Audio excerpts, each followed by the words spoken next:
part two of our conversation here with Brian Sinkoff. This is now, I'm calling it the season one finale. We're closing out 2021 with Brian Sinkoff, and I like a two-parter to close it out so you can listen to this whenever you want during the holiday season.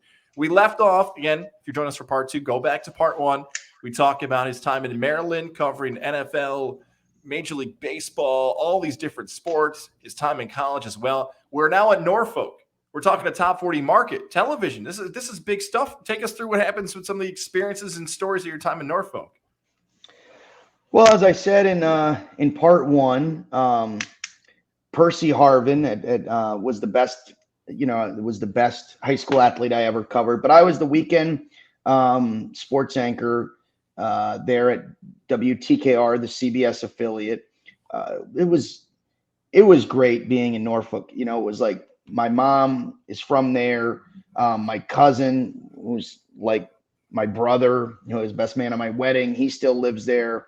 A lot of, I knew a lot of people there, and I just made a lot of friends and really got tied into the community.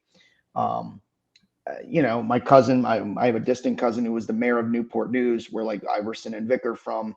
So it was just, I really felt entrenched in the community. And so I was there from 2001 to 2005. And when I pretty much, I knew I wasn't going to be moved, because ultimately you want to be the main guy at a station, right? You don't want to do weekends for the rest of your life. And I was, in 05, I was 34 years old, and I'd just gotten married. And the GM of the station, when I was in Scranton, she was the GM in Scranton. I was only in Scranton for 10 months, believe it or not. I got the Norfolk job pretty quick when in Scranton. But the GM in Scranton got a job as the GM here in Albany, WTEN, Channel 10. And she had me come up in, I started here in Albany in September as a sports guy. And it was a tough, I got to tell you, it's been 16 years. So I think I can sort of open up about this now. It was a really tough time for me because, it's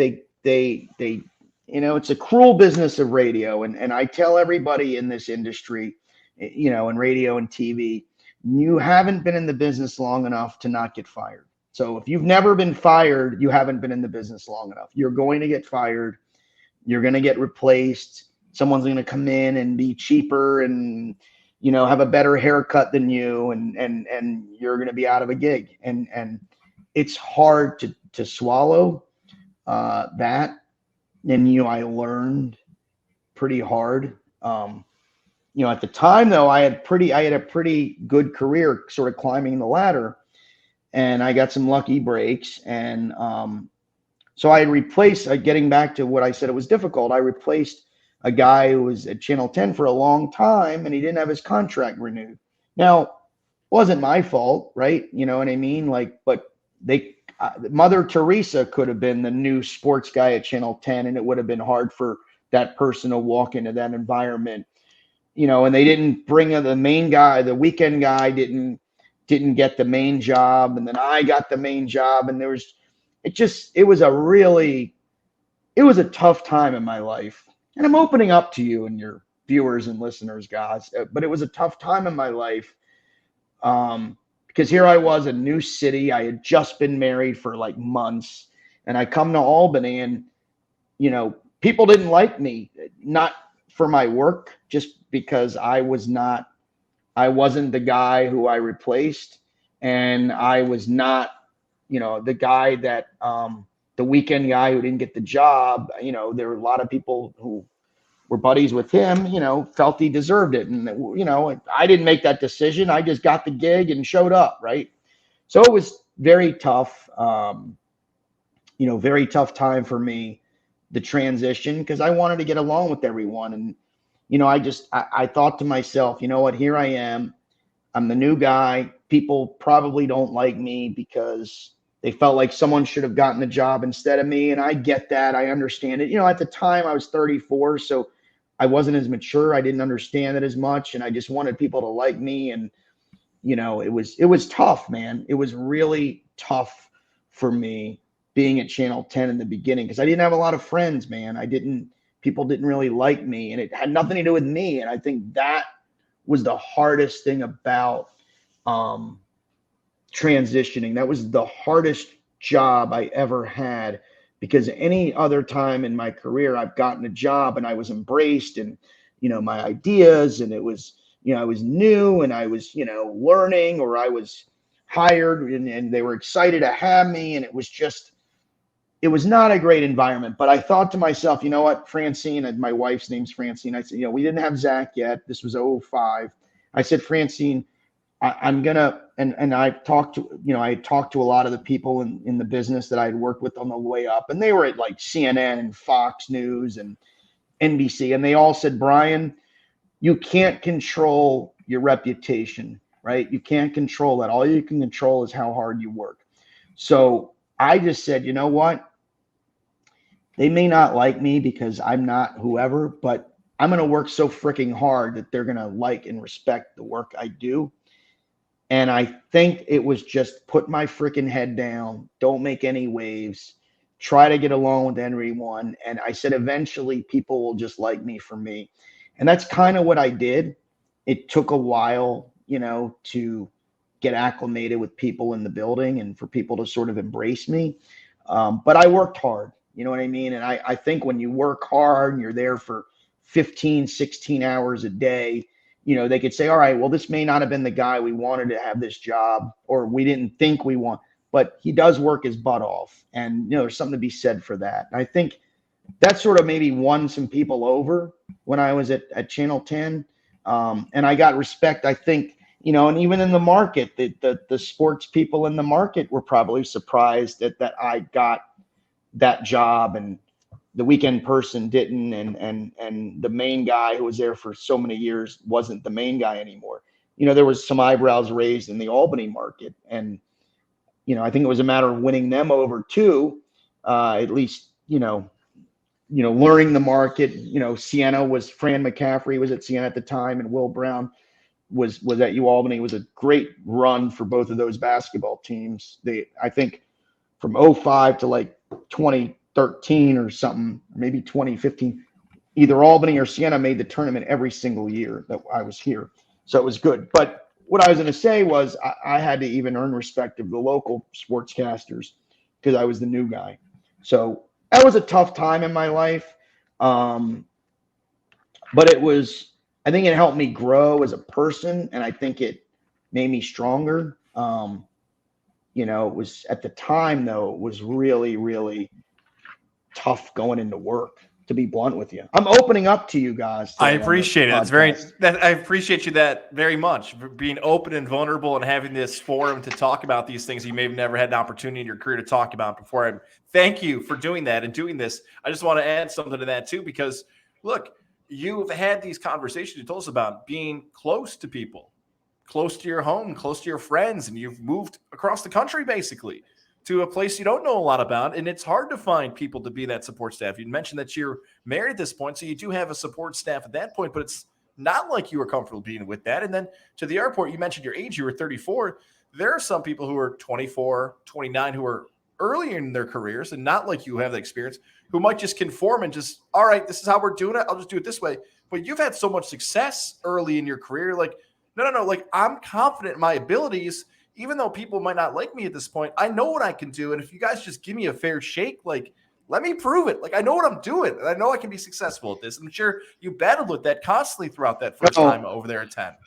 Well, it was also, I was also a lot different than what was on the air before me. And I was pretty different than anything in the market that was going on at the time. I mean, I would sing on the air. I would make rhymes, and I would do, like, I created a freaking board game. Our show was called First and 10, our Friday night football show. So like my last year there, so would have been like fall of '07. We had like a hit of the night. We called Stick of the Night. And so I was like, all right, congratulations, Goz. You're, Goz of Averill Park High School, Tom Gozlowski, Averill Park High School. You're the Stick of the Night. You're entered to win our Stick of the Year award, and you're also eligible to win Stick of the Night, the board game. So I like said that as a goof on the air, and then like I kept saying it, and Jamie Say was the weekend anchor at I hired her to be the weekend anchor. I said, Jamie, I think I have to freaking create a First and 10 the board game. So if you actually go on YouTube, you Google Sinkoff or WTEN First and 10 the board game, I actually created that board game. And we had the station, we freaking made it, and we gave it to like the players of the year. And Drew Smith, I don't know, Drew played at Guilderland and then played at Albany and was did a cup of coffee with the Buffalo Bills. He won the player of the year, like we gave big school and small school player of the year. He won player of the year. And now he's a trainer at the gym I go to. And he says, I still have the freaking board game. So it's just like really funny. But yeah, I mean, I was different, man. I was a different kind of sports anchor. And I think it's probably a combination of where I grew up, where like the sports guy grew up. I mean, George Michael was the sports guy I grew up with. Remember, he had the sports machine. Like he was our local NBC sports guy when I was a kid. And then he has this nationally syndicated show. But like another guy I grew up with was the guy, going back to part one of this, he was when I was a sports producer at the CBS affiliate in Baltimore. His name was John Buren. He was the main guy. So different, so, he's long retired now, but I was like one of his producers. And he was just very different. Very funny. Like I loved humor. It was, to give the scores and the sports was not me. It was boring. You have to have entertainment value. And I kind of modeled myself after that a little bit with my own personality, sort of a sarcastic tone.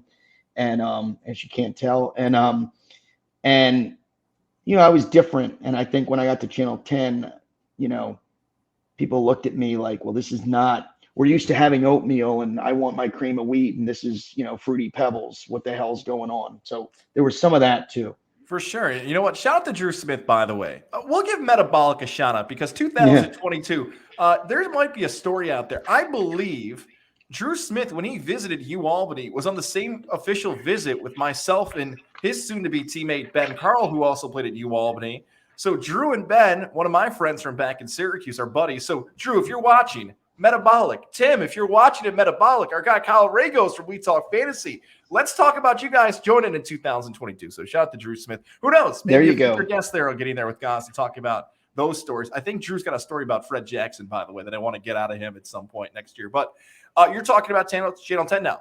Some people might know you from 104.5 The Team. Kind of take us through what happens here over the next 18 to 24 months, this timeline of how radio comes back in your life. All right. So I'm at the radio. I'm at the TV station. Now the station we were owned by was Young Broadcasting, Channel 10. I'm talking. So Young Broadcasting stock, and this was like, I want to say this was when the market crash happened. I don't know when that was, at 08. I don't know when in 08, but it was around 08, 09. Yeah, you're right. Yeah, that's right. Yeah. But this was, I think, before the market officially crashed. This was January of 08. Young stock was worth 52 cents. Okay. And the company was hemorrhaging cash. So January, I don't remember what the date was, of 08, they let me go. At Channel 10, they like got rid of, I think, 15 of us in a day. And they had pretty much gotten rid of every sports. They own like 10 stations. They pretty much got rid of every sports director in the market at the same time.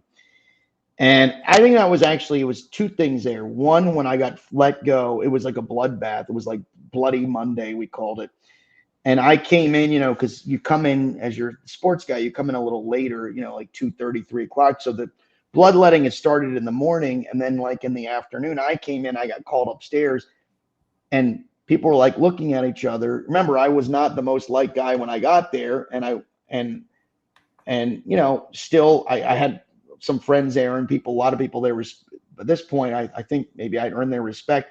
But when they saw I got called upstairs, like Brian works his ass off. He's here like every night till 1 a.m, filing tape, editing, doing whatever he has to do. When I came down, it was like, to me, it was really weird. It was like jarring because there were so many people in the newsroom crying when I lost my job. I was like, I almost felt in a weird way, guys. It was like, well, I finally feel welcome here. Like all these people were empathizing with me that I lost my job. Maybe I'm not Satan after all. So I lost my job, and I got to tell you, this is a really funny story. So I was in shock. My wife was 6 months pregnant at the time, dude. Okay.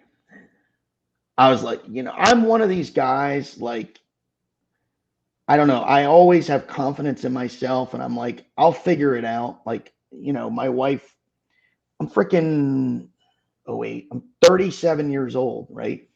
And I'm like, wow, what am I going to do now? This is my whole career. We moved up to Albany.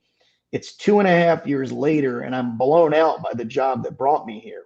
It was a good job. Pay was good, which is probably why they let me go.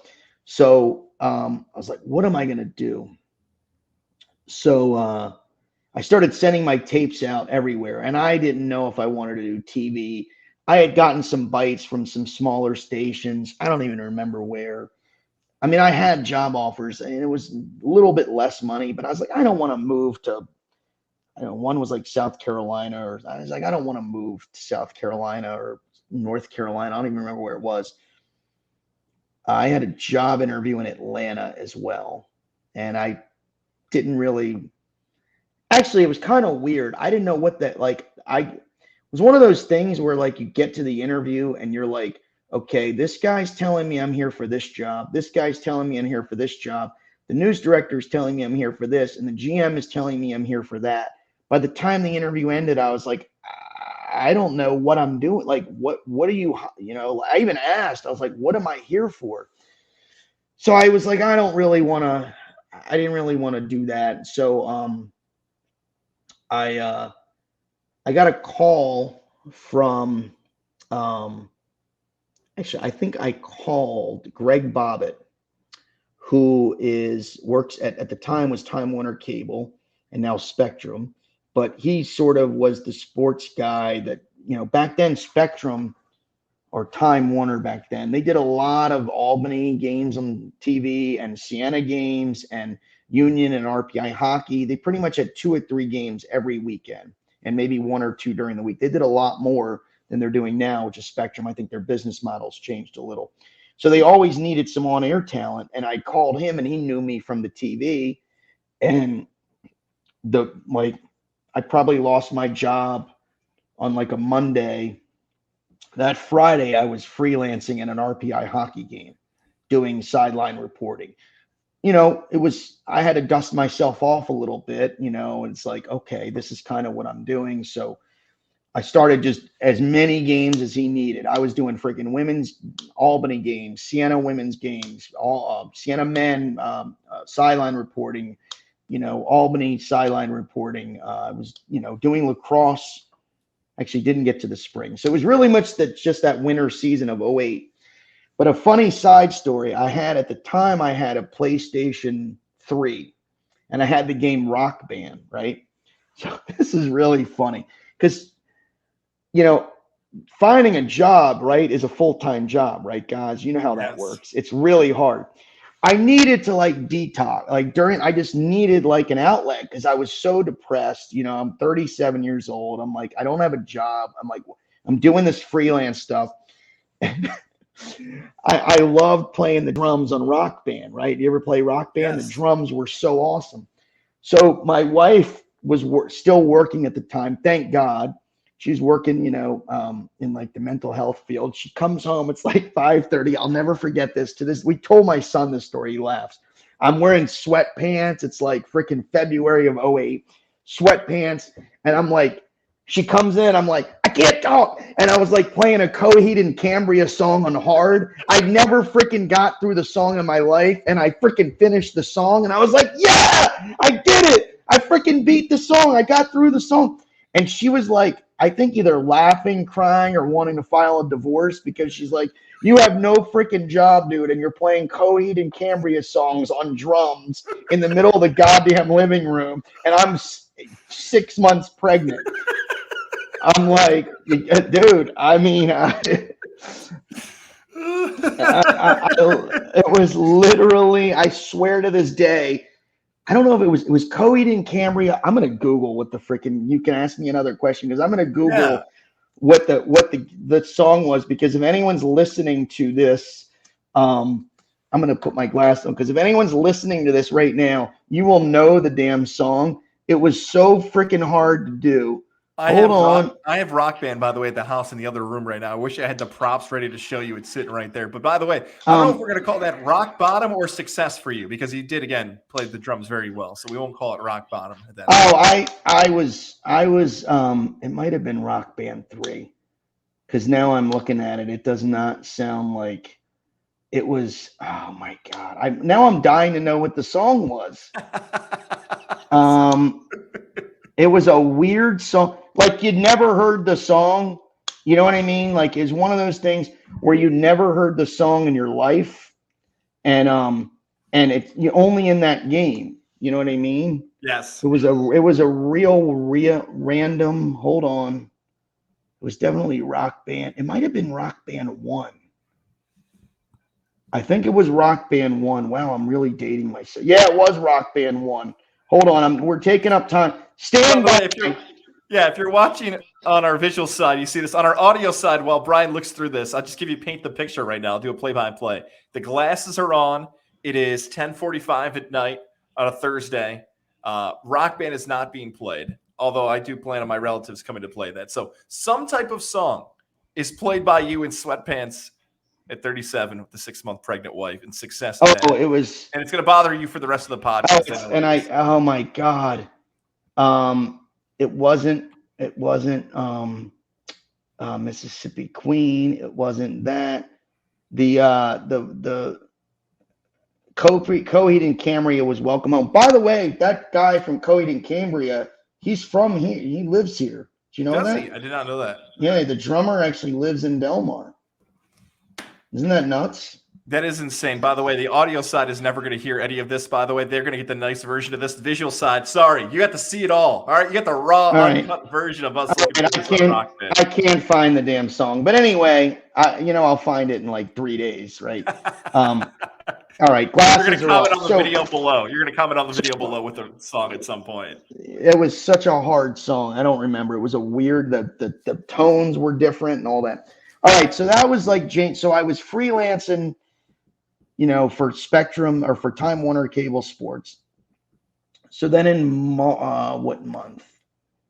March or April of 2008, Greg Bobbitt, who gave me the freelance, and I'm forever indebted to Greg because he really, and I've thanked him since, but he really lifted me up from a tough time when I was out of work from Channel 10 and sort of a transition. He said that that 104.5, the team, they had no local presence at the time. They didn't have an afternoon show. It wasn't even, they had just moved to FM. They were an AM station. They didn't really have any local presence. And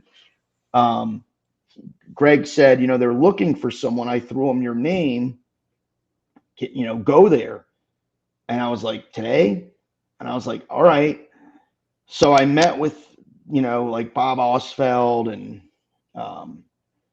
Jake and some of the people there. And they said, come back in a week with a show that, give us what you would do with the show. And, they sort of knew me from Channel 10 and, I had a name in the community a little bit. And I basically, with my wife, I thought about a radio show that I would want to do and I would want to listen to that would be so different from what anyone has ever seen. And I talked to my sports director in Norfolk because he was a radio guy as well. He was still doing TV down there. And getting back to what I said in part 1, I hated sports radio. Maybe my experience at the sports radio station in DC and Maryland soured me, but I don't know. It was just, it seemed very boring to me at the time. And I didn't really like having people call up, like listening to people call up and state their opinion about something so stupid when they don't really know what's going on. I found it to be sort of juvenile and immature. I'm really giving you insight. This is before I got into it, right? I said, I want to do a radio show where people are going to laugh. They're going to remember. It's going to be funny. It's not going to be, we're not always going to talk about sports. Like my radio show, we freaking talked about how we'd survive in a zombie apocalypse. I mean, this was in 2009. You know what I mean? Like right when The Walking Dead was getting big. We played games like sink or swim. I give a topic and people could call and sink me or swim. And I was, admittedly, I was sometimes pretty rude to callers, but I knew it made good radio. Hang on. Before we get into the actual, I just want to pause you right there, just for two things for perspective here. For those who don't know the Albany market, this is going to be the first show ever locally for 104.5 the team. Like, you are going to break a barrier here. There are other shows that have happened sports-wise in Albany, but in comparison to other upstate New York cities, whether it be Syracuse, Buffalo, this is new. This is still like kind of sports talk radio in general is probably still less than 20 years old. Roger Weiland's on a different affiliate at this point, who's still active in the Albany market on radio. Freddie Coleman and John Tobin are doing a show on another affiliate. Like, other people. Well, they were already gone. They were already gone, right? Right, but 104.5, the team is going into the ESPN radio venture. Can we go back to how you actually get offered the job? Do you know if there were other candidates? Oh, Before yeah. they actually give it to you, what happens? Yeah. Well, I go back. Like I said, I sat in that office for my office at home for a week, and I came up with ideas. Like, here's what's going to be called. It's going to be called Sound Off With Sinkoff. It's catchy. People will remember it. It's good. Here's what it'll be called. Here's what we're going to do. And again, I had a blueprint. I literally had a packet of like my show. I probably still have it somewhere. This is what I want to do. This is why it's going to be different. We're going to have guests. We're going to have, it's going to be fast paced. They really liked it. And they said, well, to pay you more, we'll have you be the program director as well. And I'm like, I hadn't done friggin' radio since UMBC in '94, right? Like for 3 years. And I was just the play-by-play guy. I didn't have any idea what a radio station program director entail. But, you're sitting here playing Coheed and Cambria rock band on a Tuesday in sweatpants. You'll frickin' be the PD, right? So I said, okay, I'll do it. And I figured, well, it's just, let's face it. Most people in radio didn't go to Harvard. So I was like, I think I'll be okay. I'll figure it out. Right. So that allowed them to pay me a little more money. And I don't know if they interviewed anyone else, again, I didn't really get into that. I kind of wanted, when you don't have a job, it's beggars can't be choosy thing, but it was something that I thought was really cool. I was like a little nervous about it because I hadn't done radio in so long. Like, I did radio. I filled in a little bit when I was doing stuff in Baltimore. Like this guy, Stan the Fan, I was, again, I think I had 4 jobs at once because I was like an update guy for his show in the early 90s. Dude, that's when like the AP wire would just print out on a printer, and you would like rip the wire off and read scores. There was no computer. You would the wire would just constantly be feeding you scores. And I'd rip the wire off and circle 3 stories I'd read and then go out and do the updates with him. And then he'd have me on. It was a very big Orioles station in Baltimore at the time, WCBM. So I was on with him as well. But other than that, I didn't have any radio experience. So they hired me, and I got there. And actually, Levac was on the country station at the time. He sort of, showed me the ropes of radio a little bit and helped me get the thing launched. He was sort of the liaison to help out because I really had to learn on the fly. And, I had media members on and like my friends in the TV business and stuff come on. But yeah, that's when I got the job, and the show launched in April of 2008. April. Yeah, and then you mentioned my pal Levac there. This is really the launch of ESPN Radio in the Capital Region, where a lot of things you're going to do on the show, because you are show number 1, you're going to be the flagship show. You're going to find out if stuff's going to work, what's not going to work, what people are responding to, what people aren't responding to. Levac's from the countryside, but kind of building the station when it comes to commercials and longs and inventory and all that stuff. So 104.5, the team is the station in comparison to other upstate New York markets is probably behind the ball, but still you're getting local sports in the 518 different cities and things like that. How would you, self-evaluate being somebody who is getting to like radio again? year one, year two, what was the response? Were you happy? What'd you change? What were some of those things early on that maybe you look back and say, I would have done this different, or man, this was better than I thought it was going to be? That's a good question. I mean, you know, it's good to be critical of yourself. I think I was sort of, you know, I was still an outsider in this area at the time, right? So, and you know this from coming here, you know, there's always the new, you know, the guy, the transient. How long is this person going to be in Albany for, right? Is he using us as a stepping stone? Is he going to dog our area? Like now, you know, I might rip on our indoor lacrosse team, but I'm from here, man. Like my son is born in Albany Med. My kid goes to Bethlehem Middle School. You know, like he's born, like we're a 518 family. So yeah, I got the DC roots, but this is my home now. But back then I was only here in this area for 3 years. So I think you had to sort of earn trust of the listeners, that you were here for them. But I think the show, I'll never forget this. I realized the show started having an impact. Two things happened. And I look back at this now and it's like crazy. But like December of 2008, the show had been on for about 8 months. I mean, we would get, you know, we would log our calls because they wanted to know how the show was. We'd like 70 to 100 calls a show. It was freaking crazy, dude. Like crazy. I'd run a lot of contests. I'd run, you know, like, retro rosters. I name like 3 players on a team. And one of those guys is only on the team for like 1 year or something. So it wasn't just like the Yankees, you know, Jeter, Bernie, and Posada. That could be the Yankees from, you know, 95 to 09, right? It would be Jeter, Posada, and like, you know, Kayagawa, like the 1 year he played. And you'd have to like come up with the year that they were a team, and we'd give away prizes. It was different, right? But I think when I realized like, wow, this show's getting big was in December of 08. We had done this thing called, and I still to this day, people talk to me about this, like on the street. I talked about old starter jackets on the air, right? Remember the satin not the freaking ones from the 90s, the 80s ones, dude. The satin starter jackets. Now and you got to remember, in that era, there was no internet. So you pretty much had to go with you had to go with the team that, you know, the store that sold your stuff, right? My dad and my mom and dad were divorced when I was a little kid. My dad lived in LA in the 80s. I had a freaking light blue UCLA starter jacket, dude. Sick, right? Yeah. Google that.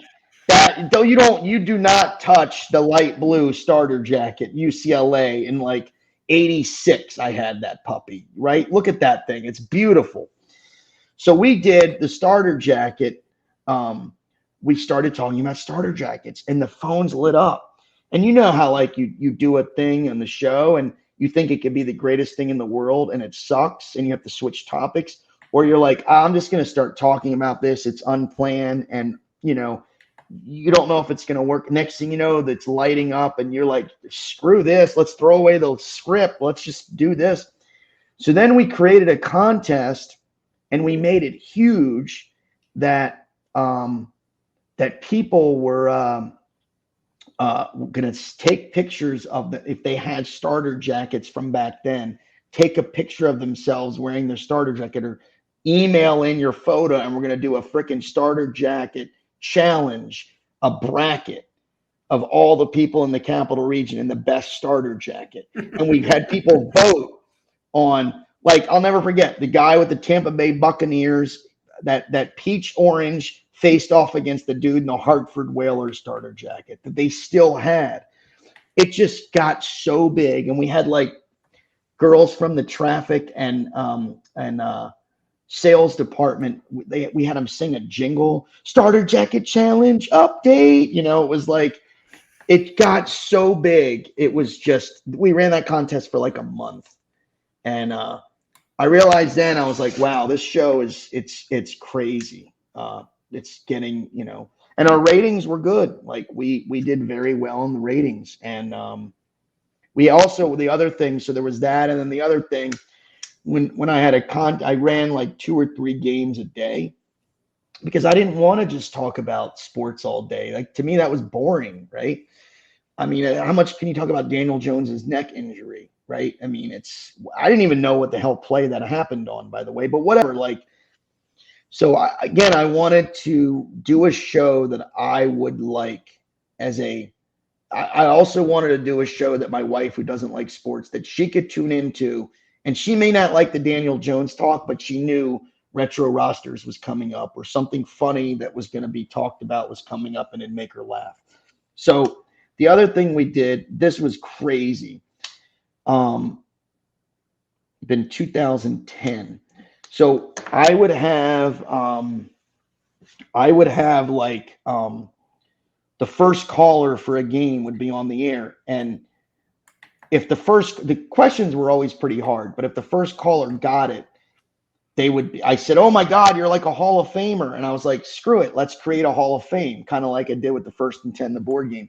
So we had a Sound Off with Sinkoff Hall of Fame. And it was only people that answered the question correctly the first time, but not like, either retro rosters, Syncopedia. There was like 2 other games that were eligible, and it was like really hard questions. And we had a Hall of Fame, and dude, I kid you not, the Gideon Putnam in Saratoga called us and said, "We'll host your Hall of Fame banquet, and all the Hall of Famers can stay here on us. We will give you a bus to downtown Saratoga for that Saturday night, and and just promote us." I joked, our freaking Hall of Fame banquet, we had filet mignon, we had open bar. Dude, I kid you not, the Sound Off with Sinkoff Hall of Fame was probably more expensive than 50% of the weddings out there. No disrespect to anyone. Dude, we had like 200 people at the Hall of Fame dinner. I mean, I had Hall of Famers, you bring a guest. And all right, this is a funny story. Fran McCaffrey, I became very good friends with Fran because he was one of our weekly guests on our show, right? Like a paid guest. I said, "Fran, you're going to be the guest speaker at the Hall of Fame." He loved it. His sons were little when he was here. And one thing I did one time was at a Siena game for charity, I dressed in a cheerleader uniform, and they brought in a dunk tank at one end of the Times Union Center. And during a Siena game at halftime and before the game, people would come and throw balls at me and dunk me in the freaking water. And Fran's kids, Connor and Patrick, who now play on Iowa, Fran tells me they go in the locker room before the game and they go, "Dad, can we get $20? We want to sink off." It was called Sink the Sink. So like they're freaking firing balls at me, like these little, they're like 10 years old. It's his kids. Anyway, I say, "Fran, you got to be the guest speaker at my Hall of Fame." So this is funny. This is, this is 2010. Yeah, it's 2010, like April 2010. The Hall of Fame banquet's going to be April 2010. He calls me. He goes, "Brian," this is kind of inside baseball. You'll like this. He goes, "Brian, I see your banquet's in April 26th. Between you, me, and the lamppost, I don't think I'm going to be the Siena coach in April 26th. I pretty much knew he was gone, leaving to go to Iowa before he made the trip to Iowa, made the announcement. He said that as a courtesy, knowing I wouldn't say anything to anyone. Now it's obviously cat's out of the bag, right? He's been there for over a decade. But I kind of knew, so I had to get him. I was like, "Oh my God, we had promoted Fran McCaffrey.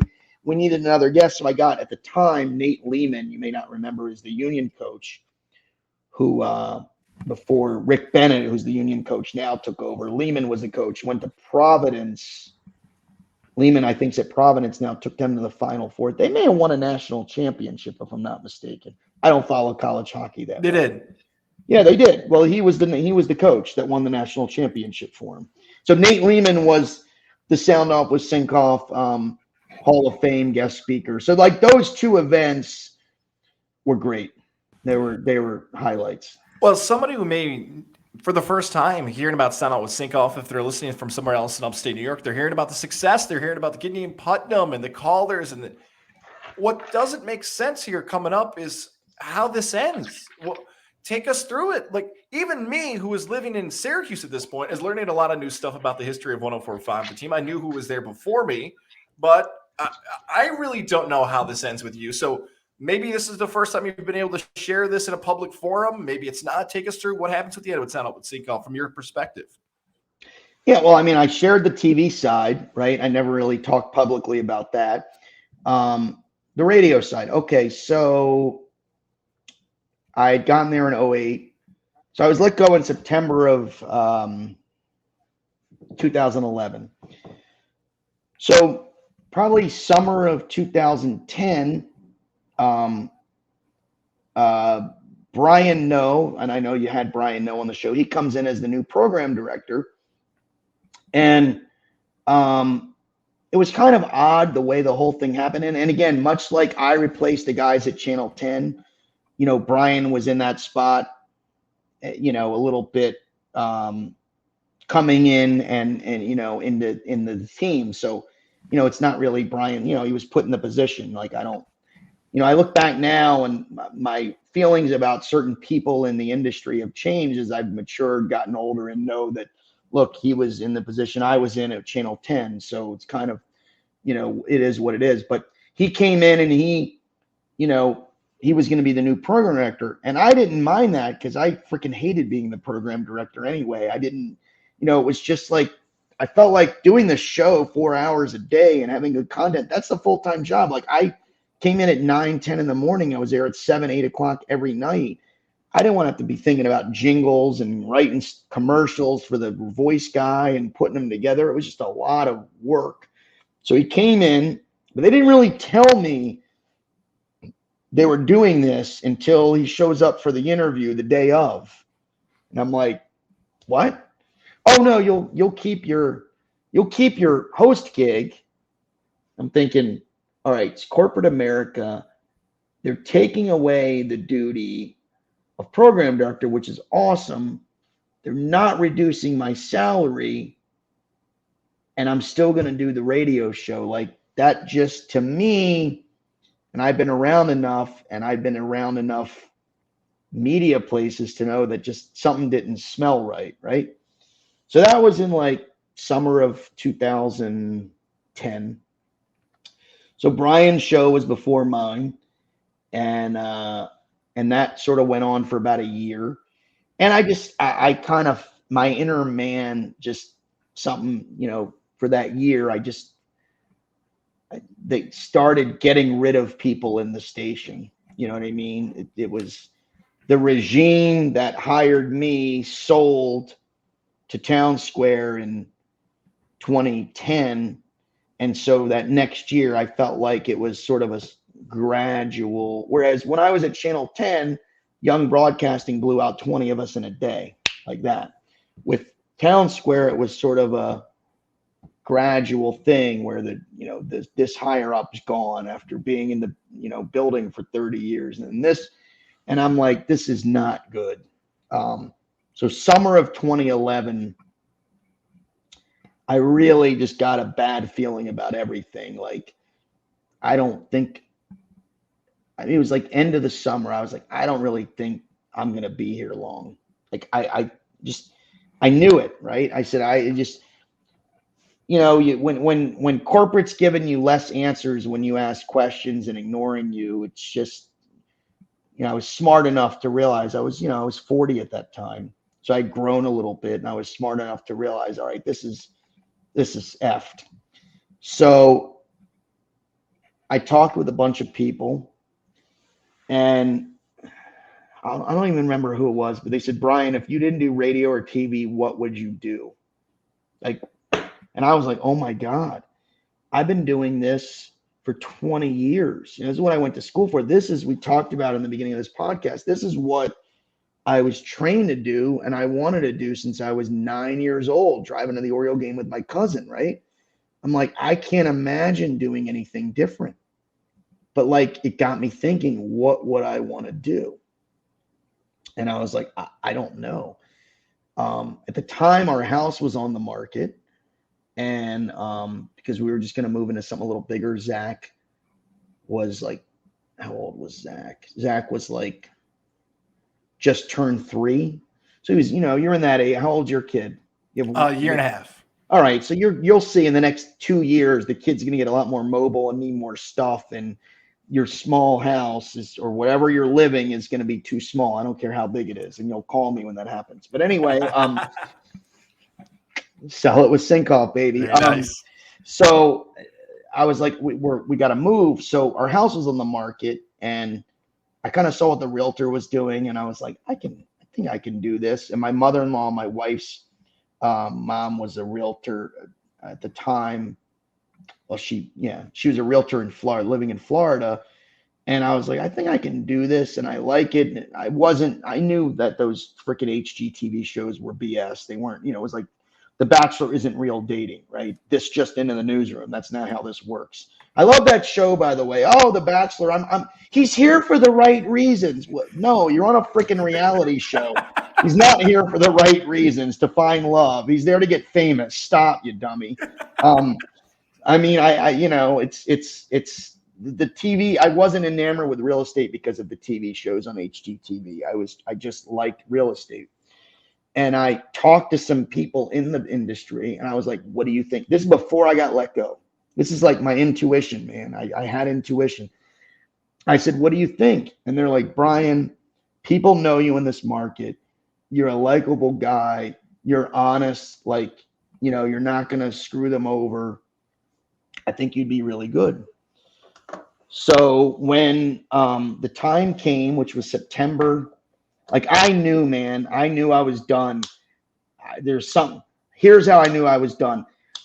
Because 2 days before I was fired, they sent out a memo saying that now we had control over the Sound Off With Sinkoff Facebook page. Now, guys, this is crazy when I tell you this. The Sound Off With Sinkoff Facebook page in September of 2011 had 6,000 likes. Ooh. I kid you not, 6,000 likes. I, at the time, had a grand plan, not of doing anything deceitful, but when I knew I was going to get blown out, that Sound Off With Sinkoff Facebook page was going to turn into the Sell It With Sinkoff Facebook page, and I have 6,000 people I could market to. Right. Well, when the time came, they had said that all shows' Facebook pages, we would need the logins and the passwords to all shows' Facebook pages by Friday. I looked at my producer, Alan Fish, and I said, Alan, you may want to start packing your bags by Friday because I think we're done.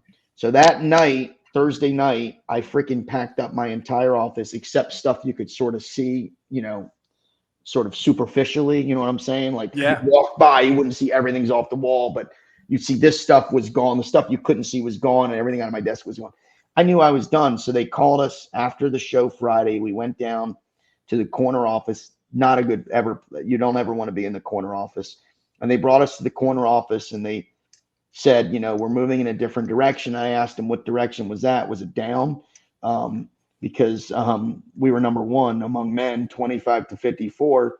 And our last ratings book came out like a week after I got let go. And we were number one, 25 to 54, like the Gazette and the Times Union, I think, even did stories about it. So it was like an ego crush. But it happened at Channel 10, and I was just like, whatever. And, it was, I got to tell you though, like when that happened, the TV, losing my job in TV was, you would think that the TV gig, because you're on television, you'd be a lot more popular than you were on the radio, but the radio's popularity was far superior to that of Channel 10. And my firing was so public, articles in the Times Union and the Gazette, people commented, and, it was just everywhere. And everywhere I went for the next 3 months, 4 months was, what happened? Did you get arrested? Like, they didn't understand. They're like, we may not have agreed with you all the time, and we know you hated the Yankees, but, what happened? And I didn't really, obviously I didn't go into all of this, but you know, it was kind of, I don't want to say humiliating, but it was, you know, I equate it to someone losing their job at their 9 to 5 job at the state. You're in your cubicle and you get blown out. You can kind of ignore the other people around your cubicle. Like you don't have to deal with them, right? Or because you run into a guy at, you know, at Mohawk Honda, right? Or you run into a guy at the, you know, at the insurance place, Northeastern, right? Looking for your home insurance or whatever. They don't know what you did, right? They don't know at Mohawk Honda that you were at the, you know, you got fired from your state job. Well, I walked into there and they all go, it's Sinkoff. He just got blown out. And it's like, oh, Jesus, you know, you don't want to be reminded you just got fired. So it really sucked in the beginning, but I had aligned myself up as soon as I got fired. Like my wife, man, it was like, I swear to God, it was like a machine, man. It was like, okay, they sounded the alarm. Let's go. I enrolled the real estate class that Monday. I didn't tell anybody what I was doing. And I gotten a lot of job offers, both locally and around the region. And you know, good places. I didn't want to do it, man. You know, I thought to myself, guys, there was a few ways of looking at this. I built a great thing at Channel 10, got let go, built the #1 radio show at 104.5. The team got let go. I had been in media for 20 years. I was two things that came to my mind. I was sick of covering everyone else's life and not living my own. I felt like I was such the, you know, you were such chained to your job that you couldn't live your own life. Like you know, it sounds corny, but like being in real estate now, I've done so much with my son and his school. I was like the room parent. I'm the vice president of the middle school PTO at Bethlehem. You know, I volunteer at our synagogue. Like I'm able to go to the gym when I want to. And it's just, my life now is so much different than it was. And, you know, when I thought about what I'm going to do in real estate, you know, I thought if I move to X market again and I get paid X dollars, is this crap going to happen in 3 years when they bring in someone new and hire a consultant who doesn't like me? You know, I mean, it's just, is it worth it? And I was like, no, I'm going to do real estate. And I enrolled in the real estate class and got my license. And I was so nervous because I reinvented my career at 40, right? With a kid. It was kind of crazy, man, like totally doing a different career. Honestly, I thought my inner man, I'm going to make it, but shoot, there's a 20% chance this doesn't work. And I don't know what I would have done. And, you know, it was a trying time. It was, you know, my wife and I she was like, Francine was great. She supported me every step of the way. She like followed me to, you know, with me to Albany. She helped me with the radio, supported me doing real estate. She helps me a lot with some of the social media stuff I do, with coming up with some things. And, you know, it was a great decision. I'm at Muccio Real Estate now. I've been doing this for 10 years. I've sold over 300 houses. I just had my best year of my life. Over $11 million, not that I made, but $11 million of real estate sold, 40 transactions. Like it's, you know, I look back now and I'm like, I say to myself, guys, you know, I'm glad what happened to me happened, because I don't know that I would have been this happy with my life at 50 as I am now. Because I really feel like financially, I feel like I'm in a very comfortable place, emotionally, physically. I don't have to worry about, oh God, you know, like, did I write enough blogs this week for the station? Or, you know, is that topic that I'm going to do, is it not going to work? And, you know, I felt like I had to watch every freaking game too, because, you know, this is a pretty savvy audience in Albany, and they know if you don't watch the game, they're going to call you out on it. It's just like, you know, I didn't want to have to watch every freaking Yankee game for 6 months. You know what I mean? It was, yeah. And Brian, it's amazing because for those who don't know this, you and I don't know each other. Like we've kind of gotten to know each other this past September just because we became Facebook friends, and that's about it. But hearing that answer, and this is why you're the season finale, because I had a feeling, and I've said this to you a few times before we even hit the red button, hit record. I said, by the time you and I are done talking, you're going to realize we have a lot more in common than you realize. I'm an Oriole fan. I didn't get to grow up in the Maryland area like you did, but I root for the Orioles, and it's been a little harder to do that. And those stories you just told of the passwords getting changed, that email I got, I ignored because I knew it was over. When I started getting certain things that happened, I sat down with my wife and told her, hey, this is what's going to happen. I'm going to get laid off either on the first Monday in January or the week of the inauguration, which is the third Monday in January. So just be prepared. That's when I'm going to get laid off. And I almost nailed it to the T, just like you did. And immediately, the real estate gig that you're talking about, I knew I was doing this. I knew, like, I sat down with somebody and said, here are my guests for the first 4 months. Here's how we're going to do this for 2021. And if you don't know my story, go back and listen to the first 2 episodes, because I guarantee you, and maybe you feel different about this, but if you'd got laid off in 2021, I think you would have done this. I think you would have gone to a podcast format and done real estate. I think you would have done both because you've had such a great career. 2+ decades, different markets, talking to players and coaches and building a following and everything else. So even though you're doing real estate, I want to close with that because I think these are 2 questions I want to close with. First one is this: are you retired from sports media? And the question I want to close with is that if someone's like you, post-COVID, the great resignation we're calling it in 2020, 2021, they might do what you did. They might be the next Brian Sinkoff and say, I did this for 20 years of my life. I'm ready to make a change. What do you tell those people the best advice to make a career change? But first, are you done? It's 2021, 2022. Will you ever come back and do this again? Golly, guys, you put a lot of pressure on me. Look, you're closing out the season now, and you had such a great interview. You've got to close out strong, too. Well, I have had, even since I've been into real estate, and it's funny, like, I'm very appreciative. I have a lot of still have ties to media here. So when the local TV stations need like a real estate side of things, they always know they can call me and I'll make it work. And I know how to speak in sound bites for them. So that's been really good. But I have been asked so many times, Brian, start a podcast. Brian, do this. Brian, will you do this co-hosting with me? Like, and I'm just like, I don't ever want to say never, but I don't know if I'll have like PTSD. I got to tell you that I'm going to branch off in a second. I got to tell you this because I still have this nightmare to this day, guys. Okay. I have this nightmare to this day, and you may laugh because you may have the same one. Although you didn't really do TV.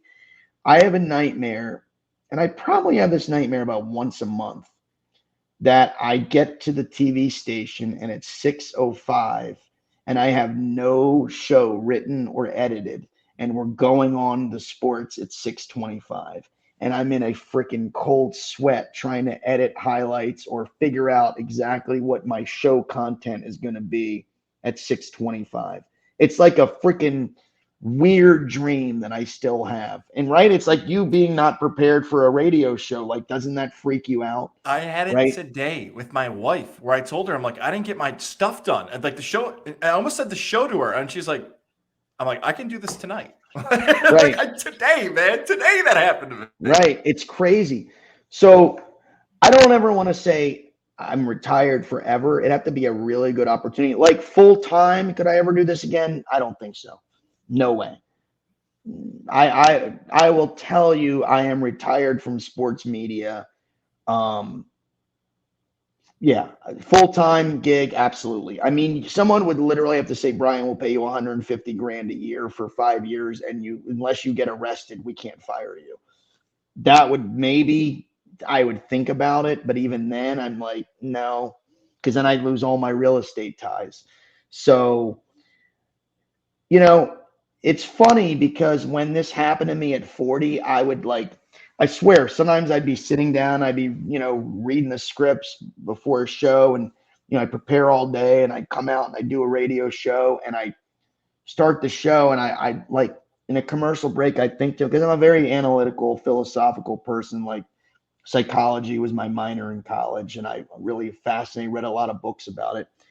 And I think to myself, when I was doing the show 10 years ago, do I want to be doing this at 50? You know, like, do I want to, this was a decade ago before I got let go. Do I want to still be a radio host at 50? I don't know. Like, it seemed, you know, and again, it's maybe me being a little over analytical, but what type of impact do I want to make on this earth when I'm here, right? I mean, I'm a middle-aged guy, man. I'm very different from 34 now, and I'm much older than, well, how old are you? 30? 32. 32. Okay. Well, it's 18 years difference. You're going to mature a lot in 18 years. And I thought, do I want to leave this earth as only being a radio goofball and a TV goofball? And is that how I want to leave my mark on the world? I don't know. I mean, maybe I made people laugh and I entertained people and that was fun. But I'm telling you, I was thinking of this even at the end of my radio career. Like, do I want to be talking about the Yankee pitching rotation in 15 years? Maybe something about that would maybe burn me out. I think I like real estate so much because every day is different. You know, like today, I'll give you a quick example. Today, there's a walkthrough at a house I have in Niskayuna, and I'm the listing agent. We have a closing tomorrow. They're doing a walkthrough tonight, and the buyer agent calls me, and she's like, the retaining wall in the back, which was supposed to be fixed, is now collapsing even further. And I'm like, oh my God, the closing's tomorrow. These people are in Florida. Like, my sellers are gone. I'm just like, I don't, you know, like, we had the retaining wall repaired, but it wasn't fully repaired, I guess. And I'm like, all right, well, you know, like, I like creating those solutions. You know what I mean? Like, that's like poop your pants, real world stuff. Not like, no one's calling about the Tanaka signing in Korea. Where did he go? Taiwan. Where did Taiwan? It doesn't even matter, Yeah, right. Like, no one's calling about, like, this is. So I came up with the solution and made it work, and we're gonna have the closing tomorrow. But I don't know. It's stressful. It's a different stress, and I don't really have a lot of days off. But like, at noon, I could go to the movies at Crossgates on a Tuesday if I want. I love that. Like, I may work tonight till 11 or maybe work the weekend, but I can like work out tomorrow at 9 a.m. and not have to be somewhere. It's my own schedule. I do like that freedom.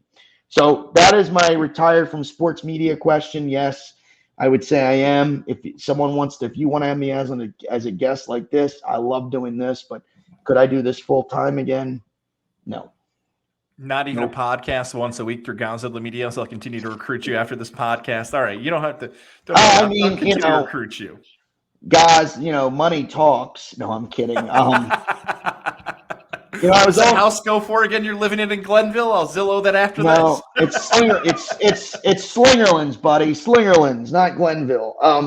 Nothing. No disrespect to Glenville, but I mean, I don't know. You know, you put me on the spot. You know, I won't say no to you, guys, but I will say no to doing something like as my real job. You know what I mean? Like, as my career.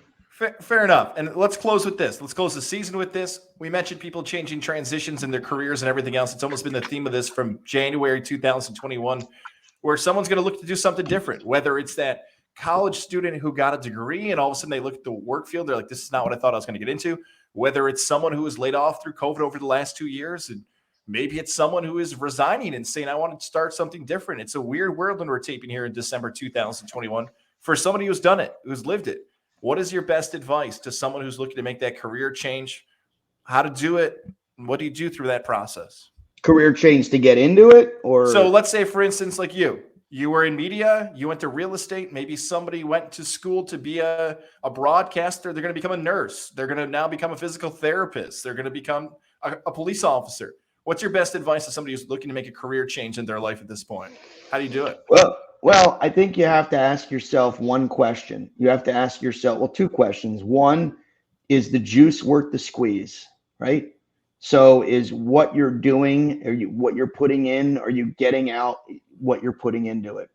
And that could be financially, that could be personal satisfaction. I said to my wife many times after the radio and the media ended, I said, Francine, you know, being famous, being known in the capital region doesn't pay the bills, right? Fame doesn't pay the bills. I mean, that's sounds silly, but we didn't get paid like, Robert Downey Jr. for doing these shows. So you have to ask yourself, is the juice worth the squeeze? And is it what you want to do in the long run? I can tell younger people that you really have to have a passion for this. And it should never be about the money in the beginning, because the first decade of your career, you're going to be borrowing money from your parents and just hoping to survive, with roommates and all this other stuff. And it sounds corny, but it's true. You got to really, really love what you do. You got to make connections. You got to be willing to work in any city, and you really have to be willing to do anything. And you go back to my story of doing lacrosse. I didn't even know lacrosse. Taking that shift on a Sunday night, my freshman year on the radio station, when the only place I was broadcasting the building was physically closed. Like, that's an example of, you got to just do it and just get in the building. And as far as transitioning, I think you have to really think about the best balance of home life and work life. And it's in this business, in media, in your business, in maybe people watching this, it's a really hard balance. A TV sports anchor is it's not really a great job for a family. You're getting home at 1 a.m. You're leaving at 2 p.m. When's dinner with the kids? It's tough. So I think my best advice is do an internship. Don't wait till your senior year to do an internship. Make sure it's really what you want to do. Don't ever get into something because you think you're going to be rich off of it. I was told that in the very beginning. It was the best advice I ever heard. Brian, you're going to be struggling for the first 5 years of your career. And really, it wasn't until I got to like Norfolk where I made enough money that I don't want to say I was comfortable, but I was okay with, like, I didn't have to worry as much about, am I going to pay the rent this month? Brian Sinkoff, it has been tremendous. This is the longest episode we've had, and I'm glad we got to do this. You were very open, vulnerable, honest. I appreciate all of those things. I'm looking forward to chatting with you, whether it's just private conversations, whether it's Sell It with Sinkoff. Who knows what the future is going to hold for both of us in 2022, but hopefully it's all great things. Thank you so much for doing this, and looking forward to talking to you again in the future. And best success. Merry Christmas, happy holidays, happy Hanukkah to everything and your family going forward. Hey, guys, you too. And thanks for having me on. And to be honest with you, it was good to talk about some of these things. I really didn't tell a lot of people, maybe those closest to me, but it was good to get it out there. And I think after 10 years of being off the radio and 13 years of being off of TV, I was glad to share those stories. So thanks.